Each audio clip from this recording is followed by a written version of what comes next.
मिलत टाइम्स में आपका स्वागत है। मैं असरार अहमद। दिल्ली पुलिस ने नागरिकता संशोधन कानून के विरोध प्रदर्शन में आगे रहे जेएनयू के पूर्व छात्र नेता उमर खालिद पर यूएपीए लगा दिया है।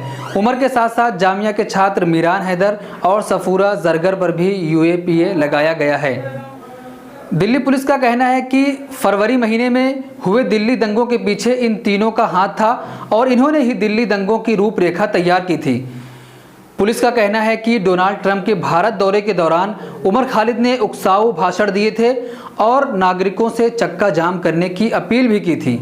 पुलिस द्वारा दर्ज की गई एफआईआर में दिल्ली पुलिस का दावा है कि दिल्ली में हुई सांप्रदायिक हिंसा एक सोची समझी साजिश थी जिसकी योजना मीरान, सफूरा और उमर ने तैयार की थी। इन तीनों पर गैर कानूनी गतिविधि निरोधक अधिनियम यूएपीए के अलावा राजद्रोह, हत्या का प्रयास, मजहब की बुनियाद पर दो समूहों के बीच दुश्मनी फैलाने और दंगे कराने का मामला भी दर्ज किया गया है। एफआईआर में पुलिस का कहना है कि कई घरों से बरामद हुए तमंचे, पेट्रोल बम, एसिड की बोतलें और पत्थर इस साजिश का हिस्सा हैं।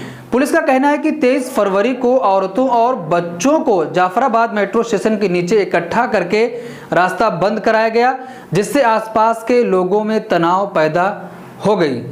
जामिया कोऑर्डिनेशन कमेटी ने इससे पहले गिरफ्तारियों को लेकर दिल्ली पुलिस की कड़ी निंदा की थी और तुरंत रिहाई की मांग की थी। जेसीसी के अनुसार देश इस वक्त भयावह स्वास्थ्य संकट से जूझ रहा है, लेकिन स्टेट मशीनरी छात्र एक्टिविस्टों का उत्पीड़न करने और उन्हें गलत मामलों में फंसाने में मस्त है, जिससे असहमति की आवाज़ों को दबाया जा सके। नागरिकता संशोधन कानून को लेकर विरोध प्रदर्शनों में जामिया छात्रों की जामिया कोऑर्डिनेशन कमेटी सबसे ज़्यादा एक्टिव थी, जिसमें सफूरा जरगर मीडिया कोऑर्डिनेटर थी। वहीं मीरान हैदर सदस्य भी थे।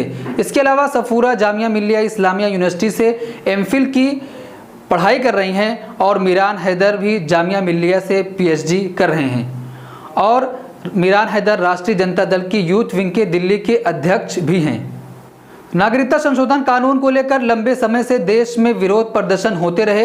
प्रदर्शन के दौरान सरकार का कभी भी ये रुख नहीं रहा कि प्रदर्शनकारियों से बातचीत की जा सके। विरोध प्रदर्शनों में शामिल लोगों को लगातार देशद्रोही बताया जाता रहा। जामिया की लाइब्रेरी में घुसकर भी दिल्ली पुलिस ने छात्रों को अंधाधुंध पीटा था। अलीगढ़ मुस्लिम यूनिवर्सिटी में भी छात्रों को पीटा गया था। देश भर में एक्टिविस्टों पर मुकदमे दर्ज हुए, उन्हें मारा पीटा गया। सरकार की तरफ से शांतिपूर्ण विरोध प्रदर्शनों में खलल पैदा की गई और हिंसा भड़क उठी। गांधी शहादत दिवस के दिन जामिया की रैली में प्रदर्शनकारियों पर गोली चलाकर हमले की कोशिश हुई।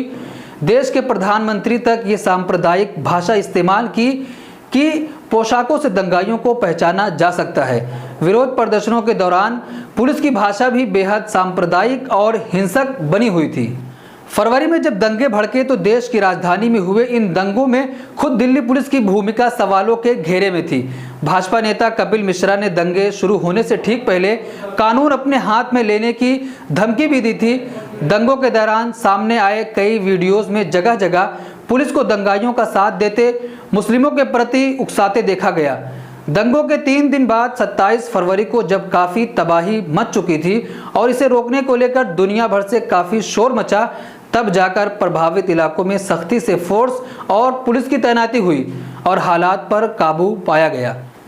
गृह मंत्रालय ने संसद में एक सवाल के जवाब में 18 मार्च को संसद में बताया था कि इन दंगों में 52 भारतीय मारे गए और 545 घायल हुए थे। उससे पहले 8 मार्च को दिल्ली पुलिस ने कहा था कि 53 मौतें हुई हैं। हाल ही में जब आरटीआई में आंकड़ों को लेकर जवाब मांगा गया तो दिल्ली पुलिस ने जवाब दिया कि सिर्फ 23 लोगों की ही मौत हुई है।